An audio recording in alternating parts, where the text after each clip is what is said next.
Hello and welcome to Saturday Morning Spread with your host, Mark Henry Jr. You can follow me on Twitter at Mark Henry Jr. NFL. It is November 10th, and we are winding down the college football weeks. Not many more of these full slates to soak in and enjoy. So for one of these last full college football Saturdays, had to get one of my guys on, one of my favorite guests from the old Tough Cover radio show days, my college football guy, Ryan Coyle. You follow him on Twitter at Ryan Coyle 35, also known as Beef from Beef Up Front. Beef, how we doing?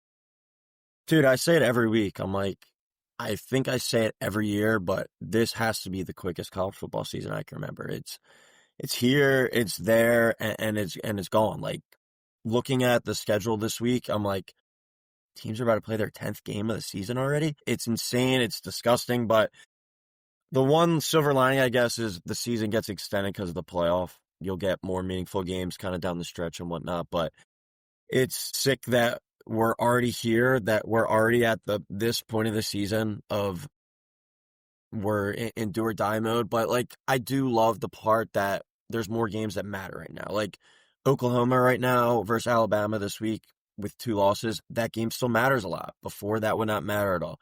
Texas and Georgia, Texas still in contention, that game matters a lot. Notre Dame Pitt, even Narduzzi, when he came out this week, when he was like, this game doesn't matter, basically, he said, we'll lose 110-3. I still think it does matter. If they do win that game, they win out.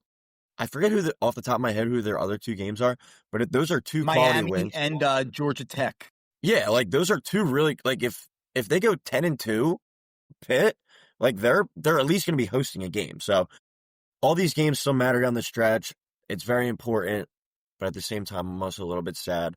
But you still got the NFL too to balance it out. But I'm excited to be here. Excited for a big week of college football. We're actually going to Austin next week. So off the for rooting interest, we're Texas fans tonight to give that game a little bit more meaning next week. All right, let's start right there then, because I've got bad news for you, Beef. My best bet of the day is I'm calling on the dogs. I got them at 5.5. I know it's at 6.5, 7 now, depending where you're looking. But I'll give you a little hint for my other best bet of the day. I'm rolling with the Tide too. Like, the 2 big SEC games of the day, I'm kind of laying the number and expecting chalk a little bit. I think Texas and Oklahoma maybe a little inflated. And the Georgia thing, this is a bad analogy, and I don't even want to talk about the Philadelphia Eagles right now based on the conversation around it. I feel a little bit similar about Georgia that I do about the Eagles. Like, everybody's picking apart Georgia, and they're like, oh, they looked so bad in the first half against Florida, or they look so bad in the first half against Alabama, or they look so bad in the first half against Ole Miss, or they pick apart even some of their wins, and their impressive wins in Tennessee and Ole Miss, and they're like, but they didn't look like Georgia, and they didn't look dominant for the whole game. And what I'm looking at is I see that second half against Alabama where they shut them out and almost came back and won the game. I see that second half against Tennessee where they came back from down big. They had that second half against Ole Miss. And then last week, I think we finally saw Georgia kind of put it all together. Yep. And I'm not telling you Mississippi State's awesome or they're world beaters, but they kept it close with the same Texas team Georgia's playing today. They should have beaten Texas. They should have beaten a couple good teams on their schedule. And I think we finally saw Georgia figure out how to take what they've been doing in the second half and shown flashes of and do it over a full game. And I kind of feel the same with the Eagles, where it's like, we know it's in there, guys. Like, that core won the Super Bowl last year, and they're 7-2. They've shown flashes of it even this year. I think there's a parallel with the Georgia Bulldogs and the Philadelphia Eagles, which is funny to say. Yeah, no, I 100% agree with you. I've said that a bunch before, too, to my friends. I'm like, you don't pick against them because they just find ways to win. Like, you can look at the Georgia-Bama game and say, basically, that's a one-off. That's something that doesn't ever happen since 16, I think it was. It was their 16 or 17. That was their first home loss. But you look at Georgia, too. I always say, like, fourth quarter comes around, the old cliche, you put those 4s up. If Georgia does that, I'm trusting them more than not, because they I don't know if they got some devil magic up their sleeve or whatnot, but they find a way to win. And I love to listen to Stanford Steve and Scott Van Pelt, but they say it as well. They're just basically like, you look at those guys, you look at their coach, fourth quarter comes around, you have faith that they're going to pull it out. They're not the best team. It's definitely not the most talented Georgia team that we've seen in the past decade or so, but still, they find a way to get it done. And at the end of the day, like, you know, you can say the same thing about, I don't think they'll ever be the same player, but Jalen and Gunnar Stockton, it's like, they're not the most talented player. They're not the best player at the position in the sport, but push comes to shove, fourth quarter comes around, they find a way to get it done. So that's why I like Georgia to get it done today. I didn't take the number, but I was looking last night, and it might be just playing it too cute. It might be at 11 o'clock tonight, you're like, why did I do this? But I was looking at Bama and Georgia, money line is plus 103. Plus 103. I might end up throwing that in there as well. They're my two best bets of the day. And then the other thing, I mean, you mentioned Kirby, you mentioned Gunnar. I hate to simplify the game of football down to this level, but when you got Kirby and Gunnar on one side and you have Arch and Sark on the other side, and I'm not gonna tell you Sark sucks, but he's 0-4 in his last 4 games as an underdog. He's 1-7 in his 8 games as an underdog at Texas. Like, only they've 2 done a and good 6 job. ATS as well. Yeah, and they've done a good job winning the games they're supposed to win at Texas. This isn't one of those games. And I know the Georgia defense hasn't been dominant, but are you really going to tell me that the reason you're picking against Georgia is because you think their defense is going to get gashed and the offense isn't? Like, I think they actually have the offense part figured out. I think Kirby's starting to figure out that defense part. Another thing with Georgia, like, I think we're over-indexing when people are crapping on the defense and saying, not the same Georgia defense, and it's not. But you look at the 2 games, they gave up 35 to Ole Miss in a shootout, and they gave up 41 in overtime to Tennessee. You take those games out, there's still an Alabama game in there. They only gave up 24 to Alabama. They're actually only giving up 14 points per game in the games besides Ole Miss and Tennessee. So it's not like they've had a bad offense come in and put up 30 on them or something like that. I still kind of believe in Georgia, and this is kind of just I've been in an argument with a couple of my buddies lately about how many teams would you take in front of Georgia right now to win the national championship? Or even if you want to simplify it, how many teams, if they're matching up against Georgia in a playoff game, are you taking to beat Georgia in that playoff game? And to me, it's only 3 teams. It's Ohio State, it's Texas A&M, and it's Alabama. I'm not even saying Indiana. If it's Georgia and Indiana, I think we know what the line's going to be, to be quite honest. I think Georgia's going to be favored on a neutral field. And the only other team I'd be even slightly interested to see against Georgia is selfishly Notre Dame. But you got to see what the defense looks like for Notre Dame. Am I crazy to say I'd take Georgia over Indiana, Texas Tech, Ole Miss, Oregon, Notre Dame, like, and beyond? I mean, they're ranked 5, but. Yeah, Georgia, I mean, going into the season, they were my national championship team. I think I'd throw it back to you. Like, if you had to win a game tomorrow, like, who are you picking as your head coach? Kirby, 100%. Yeah, like that. Like, at the end of the day, if I have him, if I know what they're able to do, I think in the second half, in the fourth quarter, this is definitely not their most talented team. This is not the best roster that he's had. This is not the most talented roster that he's had. But to find just ways to win, and like you were saying back with the Eagles might be the most talented roster in the NFL. They don't look like it every week. They don't show it every week.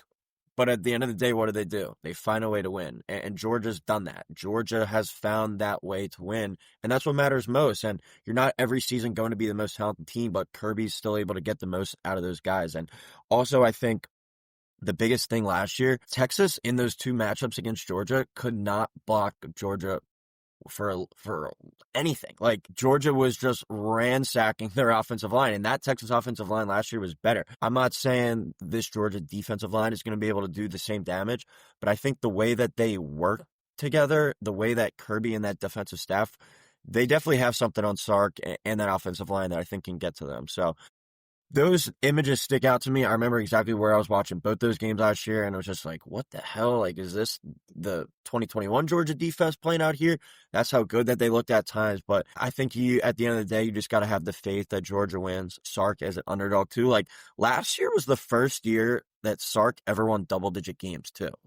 He's not been historically a great head coach, and he's also slipped up in the big moments. So I really like Georgia. The number is a little bit too big to me, and I really like Alabama. So that's kind of I assume we'll get into that at one point, but that's kind of why I'm transitioning more to Georgia, Bama. Just find a way to get it done. Yeah, and we'll just hit on that right there. Bama -5.5 is my other best bet of the day. And I was on LSU last week, which pushed, thankfully, which was a lucky push. Bama kind of sat on it at the end. But I thought that would be a perfect letdown spot for Bama, dead coach bounce for LSU, and they'd fight. And we didn't really see that. And I was actually pretty impressed by the Bama defense. And we know what the offense can do when they're humming. And I didn't really need that proven to me in that game. And it kind of made me feel really confident in Bama in this game, because I don't know how Oklahoma is scoring on that Bama defense if the Bama defense looks like it has these last couple games. So I'm riding with Bama. DeBoer also undefeated at home at Alabama. His trip ups have all come on the road. There's also that, Oklahoma ruined their season last year. So you'd have to think DeBoer's been thinking about that all year, probably hates Venables. I don't know if you saw, there was some, anonymous SEC poll, they asked all the head coaches, who their least favorite head coach was, and I guess, half the league said Venables. Really? And there was some stuff out, I think it was the offseason, and there was some stuff out there where Lane, really crapped on Venables after Oklahoma lost to Ole Miss, and I think some people do not like him. And he's like a Clemson guy. Maybe he's not one of them. He didn't come from the SEC, I guess, maybe. But I think DeBoer gives them some revenge in that one. Yeah. My take on this Bama game all week has been, you look at Bama when they've lost under DeBoer, the Florida State game, Vandy last year, even the South Carolina game this year. You can argue that they should have lost. When they're big favorites, when they're supposed to win handily, that's when that team doesn't show up. They've really struggled in the games where it doesn't matter as much. In this spot, it's a game that matters a lot. You look at last year, I point to the LSU matchup. That game mattered a lot. Georgia this year, that game mattered a lot. He's able to get his teams up. He's able to get his teams ready to go for the big matchups, for the big games. He struggles against kind of the inferior games. You look at Bama's schedule still, I think it's Eastern Illinois next week, but then it's Auburn, Iron Bowl, who knows? You win this game, you basically punch your ticket. You lose this game, you're playing with fire, and you're like, all right, we got to beat our rival where crazy things happen in that game. And, say what you want about Auburn. They've been within a touchdown of beating everyone the entire season. They've failed to close games. They've struggled to close games. But last week they take with the interim coach, their offense looks the best it has all season. They take Vanderbilt to overtime. Auburn, they show up, they play their best football. They could definitely hang around with Alabama. So if you're Bama, you don't want to play with your food at all. You want to go out there. You got to win this game. You're ready to go for this. And Oklahoma too hasn't looked the same since Mateer came back from that injury. It was probably rushed. He's probably not 100%.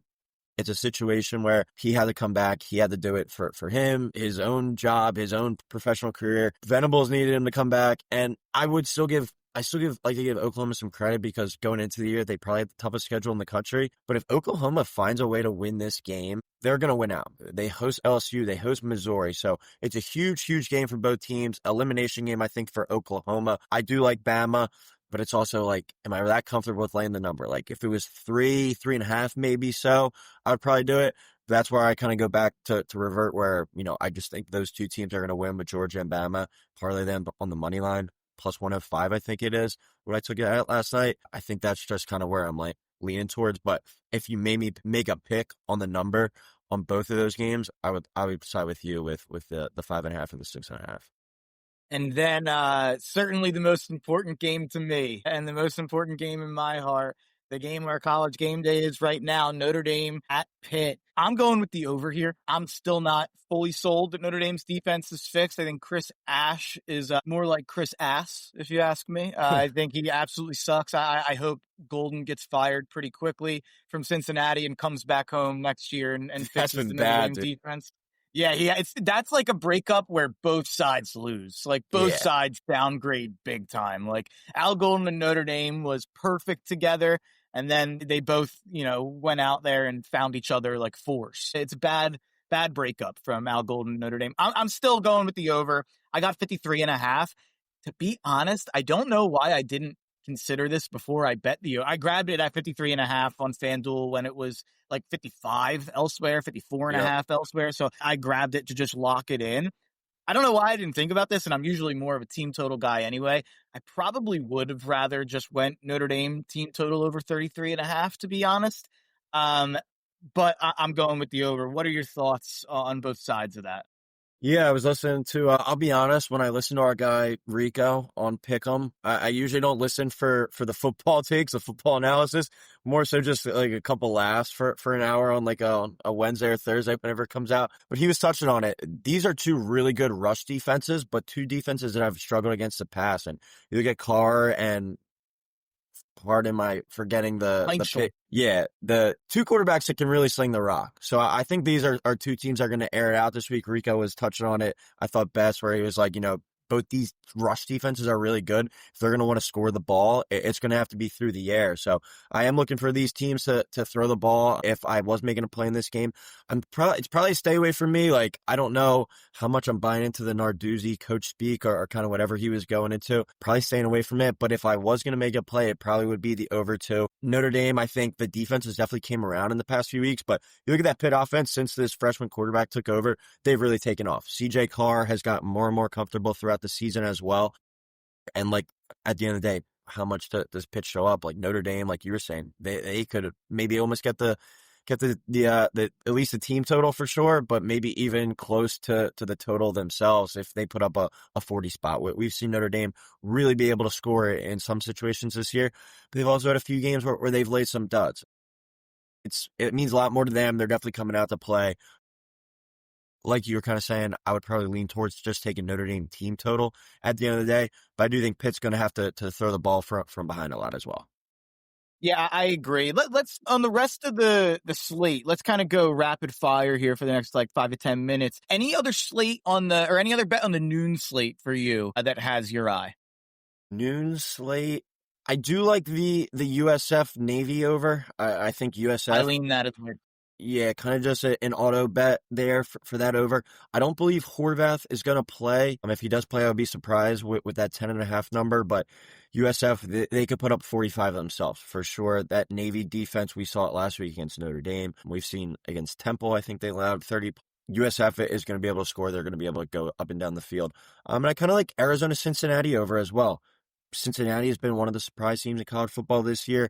Arizona can definitely put up some points as well. That game's sitting there at 56.5. I think we can get some points in that one too. I'm actually, my only other bet in the noon slate is on that game, but I'm going with Arizona. I'm taking the +6.5. I feel like they've really, really played well as of late. You could kind of look at their last 5 games, obviously blew out Oklahoma State, bad team, but then 6-point loss to BYU, good team. Only a 3-point loss at Houston, pretty good team. Then they smoke Colorado and they handle business against Kansas. They've quietly put together a pretty solid team down the stretch here. And Cincy, I think, might have turned into a bit of a pumpkin when they went to Utah a couple weeks ago. So I'm leaning on Arizona. I would lean towards the over in both of those games, though. At 3:30, my next best bet on the card that we haven't gotten to yet is another over. I'm going with the over at 49, Penn State, Michigan State. At Michigan State's been a cash cow to the over for me, 7-2 on the over to me. You wouldn't know this. Penn State 7-2 on the over as well. They've hit their last 3, 4 of their last 5. So I actually think this could actually be a pretty close 33-30, 31-28 type game going down to the wire. Yeah, it's funny too. I think Penn State is either the worst or the second worst team against the spread in the country. I think last week was the first or second time that they covered all year. And shout out to you on that one. I think 2 of your biggest takes this all season were Clemson and Penn State going to struggle, and we've seen that. And I'm very mad because I had Louisville last night -2.5, and kicker screwed me. Missed an extra point, missed a field goal, and then at some point the kicker got benched and they put in some other guy and he missed too. Like, it was terrible. But go to 3:30. We'll go to my favorite team to hate this year, Miami. I like NC State +14.5. I actually got it at +15.5 last night. You look at NC State, their offense can put up some points. They can score. I don't know how great that defense is, but multiple occasions this year that they're putting up 30-plus points. Just put up 48 points a couple weeks ago on Georgia Tech. They played Pitt a couple weeks ago, 34. And I don't know if their defense is going to be able to stop Miami, but at the end of the day, Carson Beck, we know that he likes to turn the football over. And if he turns the football over one too many times to this NC State offense, I think NC State's able to score. So 15.5 to cover that number, I really like that. I think they can keep it within 2 touchdowns. Do I think they're a live dog? Probably not. But I think this is an NC State offense that can keep this game within the number and kind of keep Miami on their heels. Because I think if you get Miami into a game where you got to go and match them score for score, I think that's when Carson Beck shows up the most, and he has one or two of those kind of key turnovers that flips the game on its head. So NC State plus 15.5 I think it's 14.5 right now. I still like that. I think they can keep it within 2 scores. And then another 3:30 game here, and I'm kind of rooting for ACC chaos and madness here a little bit with this one. But I'm going with Duke minus 3.5 against Virginia. I think I'm not a huge person who leans this way, but you can actually get that number at 3, by the way. But I'm not someone who tells you that, the line's telling you something very often, but I do think that the line is telling you something. This Virginia team, I think, has been fake all year long. They had like 5 straight games where it was decided by a field goal or in overtime. And then, you lose 16-9 to a Wake Forest team that lost 42-7 the week before, I think, to Florida State. I think Virginia's ready to pack it in for the season, and I think their feel-good story's over. Duke lost that game to UConn last week. I think, a lot of sharp gamblers bet that down. I know the line shifted like a field goal within the last hour or two before that game. And I know Big Cat, a lot of the Barstool guys were saying how it didn't mean anything for Duke anyway. Now there is some buzz out there where Duke could, win the ACC title and get left out of the playoff. What are your thoughts on that game? And then what are your thoughts on, would they actually leave Duke out? So, off the top of my head, do we know if Chandler Morris is playing yet? Because this number did open at 6.5, down to 3.5. I would. It think seems that like would he indicate is, that from he's what I going to heard. play. Yeah. Yeah. So that's a big thing there. Virginia has been kind of a poor man's Georgia this year, where they've just found ways to win down the stretch. But if you watch them, you're like, how did they do that? Like, should have lost the North Carolina game. The Florida State game was pretty hectic. They definitely outplayed Florida State that game. I remember watching that game from literally start to finish, and that was one of the funner games I watched this year. But Virginia has kind of pulled out some devil magic out of their sleeve. I do like Duke in this matchup. I liked UConn last week against Duke because it was kind of the same situation that Pitt Notre Dame, where it's like, all right, let's just throw this non-conference matchup right into the end of the slate. And at the end of the day, that game did not matter to Duke at all. I think this game actually, if Morris does play, I think we get some points. I would probably take the over in that matchup, because you look at Duke, it's funny to say it with Manny Diaz, a defensive coach, but they haven't been able to stop a nosebleed for a while now. UConn last week, they lit up 37.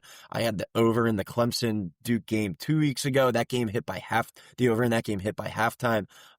45-21 against Cal. Like, that defense has really struggled this year. So if Chandler Morris is playing, that offense is a different animal, different beast. I would probably go with the over of 59.5. I think the number's sitting at right now, as my play for that game. But I'm with you. I like Duke to win that game too. And if I was making a play on that game, I would take them to cover that spread as well. Kay Jewelers early Black Friday sale is happening now. Get up to 50% off Black Friday deals and up to 40% off everything else. Don't miss this sale. Start your season with savings, only at Kay. Exclusions apply. See Kay.com/exclusions for details. Starting a business can seem like a daunting task, unless you have a partner like Shopify. They have the tools you need to start and grow your business. From designing a website to marketing to selling and beyond, Shopify can help with everything you need.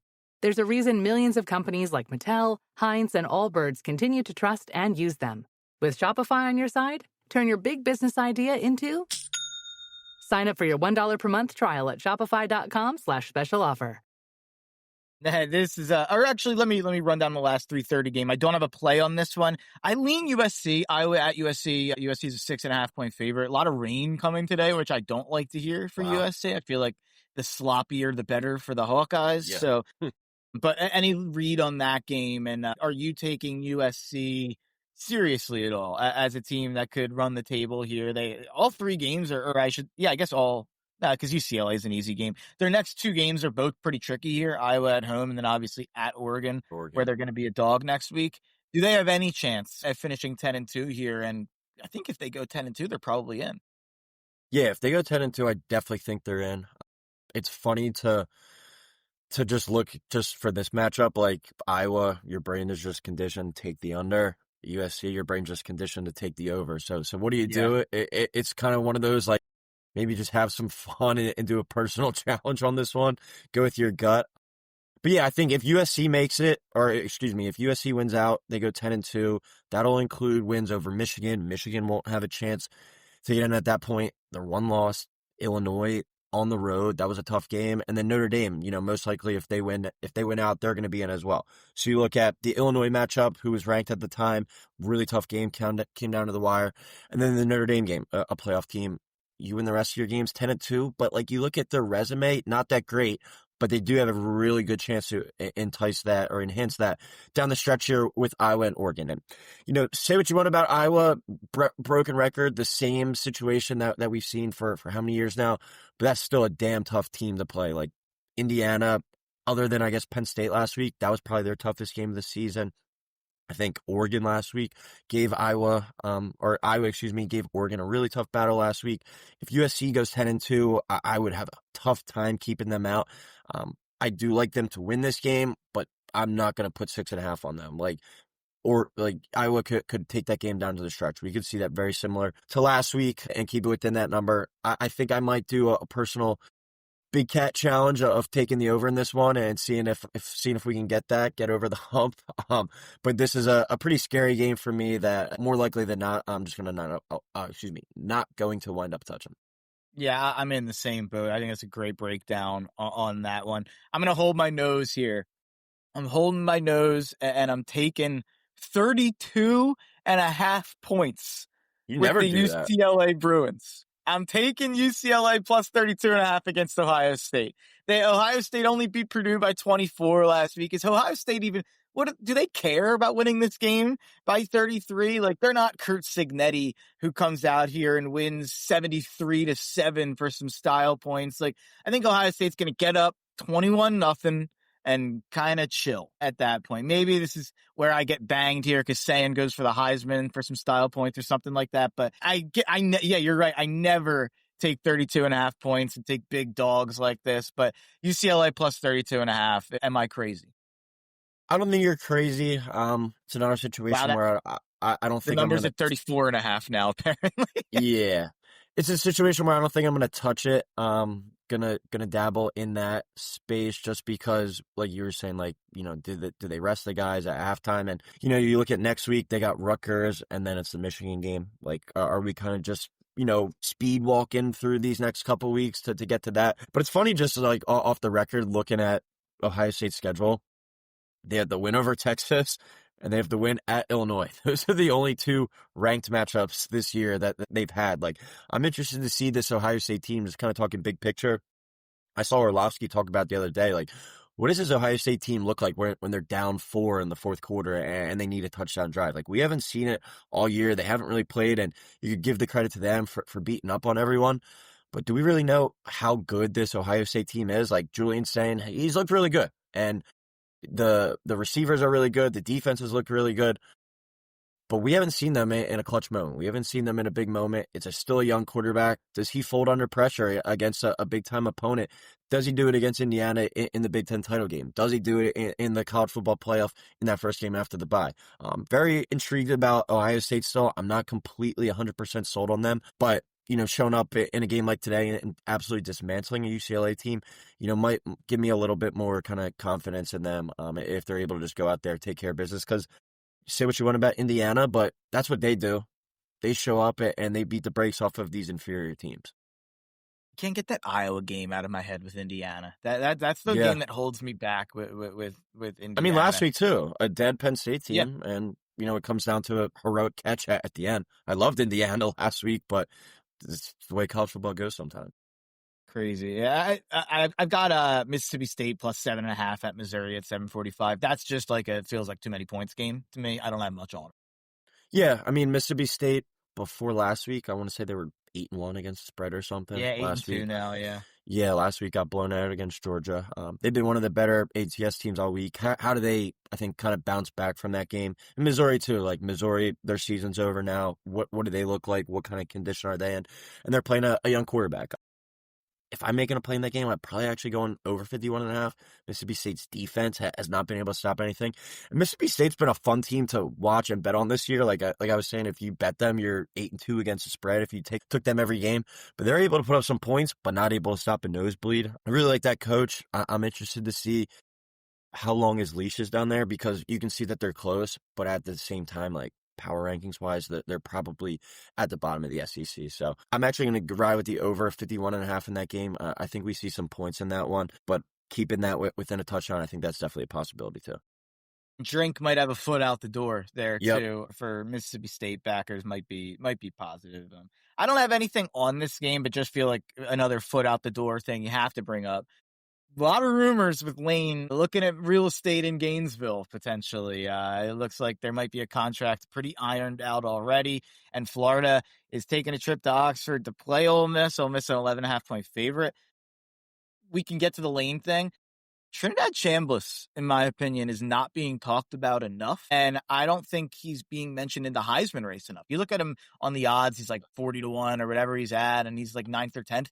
His stats are pretty comparable to the Simpsons, the Pavias, the Mendozas, the Sayans, whoever you want to throw at me.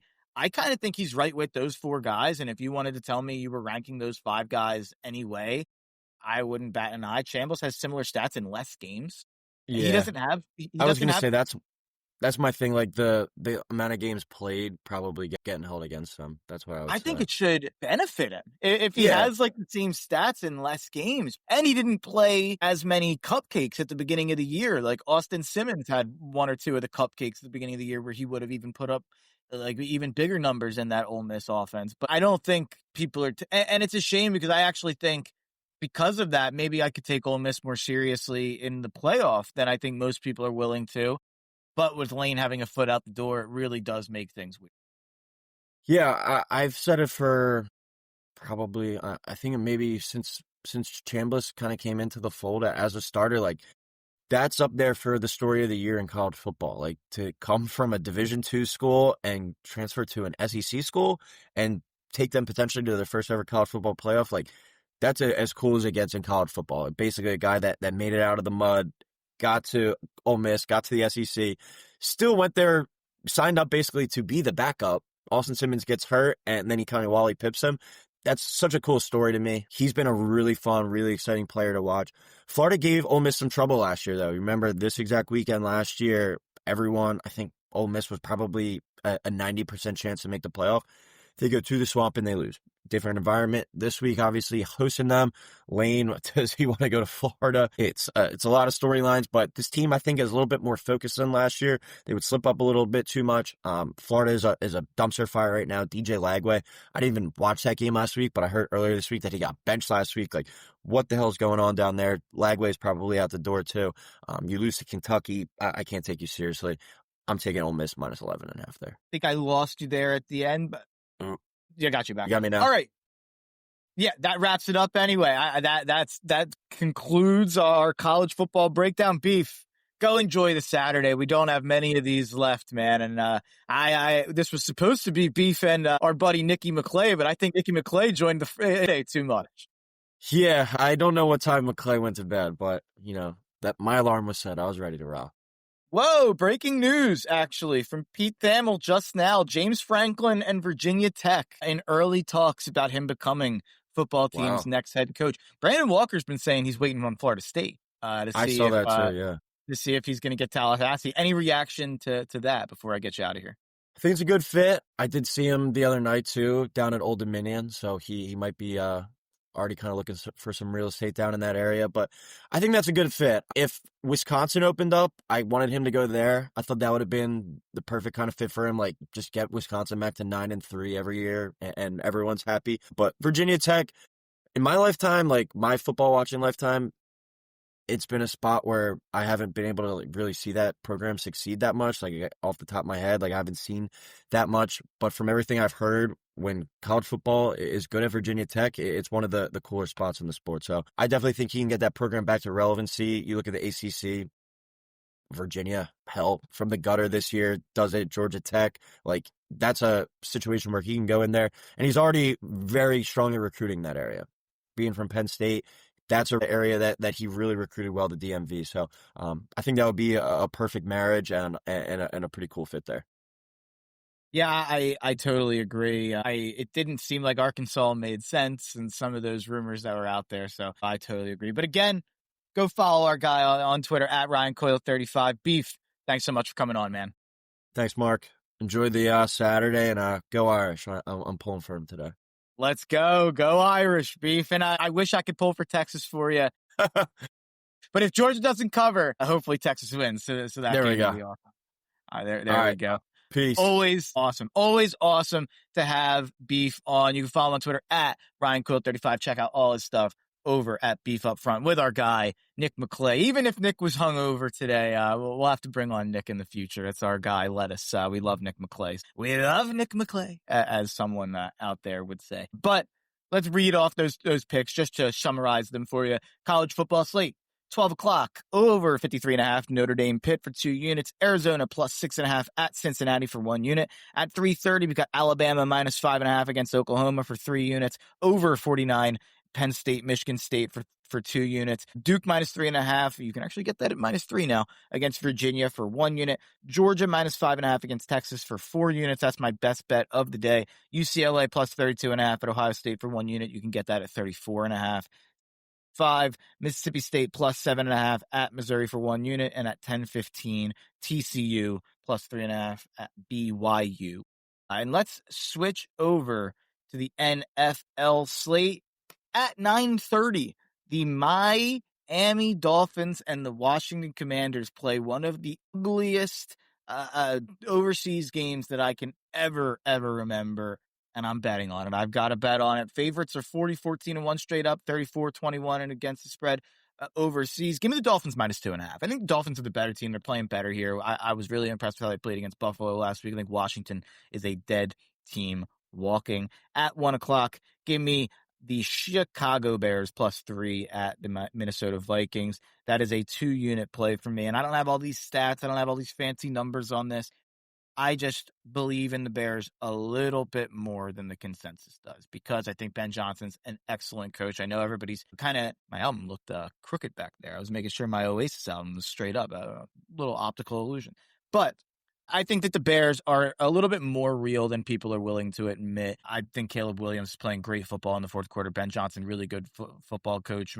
They get nailed with the 1-score game criticism, but I think a lot of that's good coaching, and Ben Johnson is a fantastic coach. The Minnesota Vikings, I do not believe in J.J. McCarthy or his alter ego, 9. So give me the Chicago Bears plus 3 for 2 units. Give me the New York Football Giants plus 7.5 against the Green Bay Packers for 2 units. I've got some fun stats on this one. Since 2010, we've seen 19 coaches fired entering week 10 or later. Those teams went 11-8 against the spread in their first game after the coaching change. The Packers are 1-3 straight up and against the spread in games they allow under 17 points this season. The rest of the NFL, 61-5 and 59-7 against the spread, allowing under 17 points. Packers have allowed just 39 total points and 780 total yards in their 3 losses this season total. They're the first NFL team to allow fewer than 40 points and fewer than 800 yards over their first 3 losses of a season since the Lions in 1940. The Packers are 0-5 against the spread this season when favored by 4 or more through 10 weeks of play. Dating back to 1990, only 4 teams have started 0-5 against the spread or worse as a favorite of 4 points or more through the first 10 weeks. 3 of the 4 times have been the Green Bay Packers of the last 30 years. The 97 Packers, the 99 Packers, the 2025 Packers, and then the 2021 Ravens. That stat doesn't mean that much. I just thought that was a crazy stat. At 4:05, my second favorite bet of the NFL slate, give me the San Francisco 49ers minus 2.5 at the Arizona Cardinals. Arizona's 0-3 against the NFC West this year, 4-17 over the last 4 years, 3-11 with Kyler, 1-6 with backup, so it's not just a Kyler stat. And again, and overall is 15-28. And when he gets fired at the end of this year, he will have one of the least memorable coaching reigns of all time. I know there's rumors he's going to keep it. I just simply don't believe it. I think this line is an overreaction to San Fran being blown out last week, but the problem is Arizona was blown out even worse. I really don't get this. I think this line should be like 4.5, 5.5. I think it's a big bounce back for the Niners with Purdy and Pearsall back and healthy. It's the healthiest we've seen the Niners since they've really, really gotten bit by the injury bug. Give me the Baltimore Ravens minus 7.5 at the Cleveland Browns for 1 unit. Lamar has started 5 career games in Cleveland, and the Ravens average 31 points per game in those games. Browns are 11-22 against the spread against the AFC North under head coach Kevin Stefanski. Since 2003, that is the worst coach in football against the spread in their division. Give me the Ravens. Ravens roll over the next 3 games. So I think I'll be betting a lot of big lines with the Baltimore Ravens. At 425, America's game of the... I think it's America's... I apologize. Because I think Rams-Seahawks is America's game of the day. But Chiefs-Broncos, big game. Give me the Chiefs every which way. Give me the Chiefs minus 3.5. First of all, this is all I need to say. The Broncos have beaten the Jake Browning-led Bengals, the 2-8 Geno Smith-led Raiders by 3, the Davis Mills-led Texans by 3, the 2-8 Justin Fields-led Jets by 2, the 2-8 Jackson Dart-led Jets by 1, the 1-9 Cam Ward-led Titans by 1 score.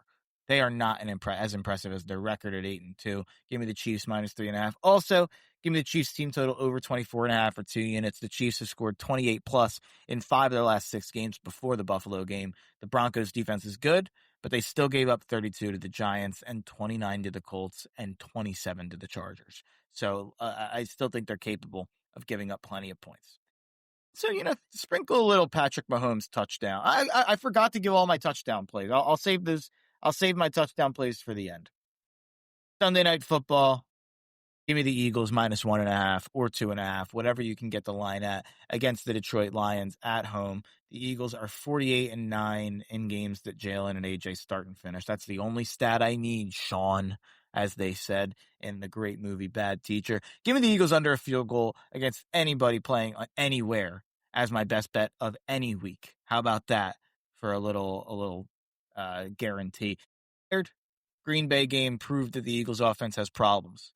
Wired Green Bay game proves that Vic Fangio has officially gotten over his heartbreak of the Phillies' tough October and has gotten focused back on football and has gotten his defense back atop the sport as the best unit in football on either side of the ball. How about that for a take?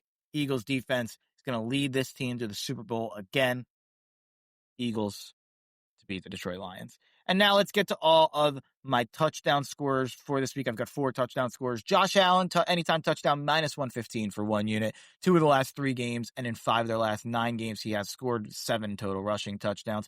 Drake London, anytime touchdown, plus 120. They've scored in 4 of their last 5 games. Patrick Mahomes, touchdown, plus 350. Has scored in 4 of his last 9 games, plus 350. Too steep, especially in a big game. Mahomes has shown he'll run more in big games. And then, obviously, Jalen Hurts, anytime touchdown, plus 135 for 5 units. Best bet of every week. I locked it in early. I think you can still get it at plus money, which is always, always, always a steal. And on the DFS front, my DFS lineup for the week, Caleb Williams, 5,900, Chase Brown, 5,700, RJ Harvey, 5,400, Jamar Chase, 8,500, Drake London, 7,400, Khalil Shakir, 5,300, Dalton Schultz, 3,900, Zach Charbonnet, 5,100, and the Chargers defense at 2,800. My must-play guy of the week in terms of DFS for fantasy, Khalil Shakir. I think we get a big Bills offensive performance.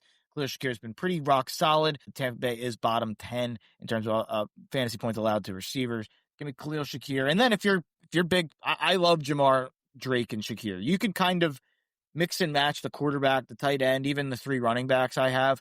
But the 3 plays I feel confident in DFS this week, Jamar absolutely destroyed Pittsburgh last time he played him. Drake London has scored in 4 of the last 5 games. And Khalil Shakir, I think, has a big game for the Buffalo Bills. So that's going to do it for Saturday Morning Spread. Thanks for listening. Check me out at Mark Henry Jr. NFL. Go subscribe to the Eagles Pin Pull Network over on YouTube. Check out Shane Half and everything he's got going on at Shane Half NFL and our show Chalk Talk over on the Eagles Pin Pull podcast feed, as well as this show on the Eagles Pin Pull podcast feed. But for now, Until Tuesday night, Eagles Pinpool Country, let's rock.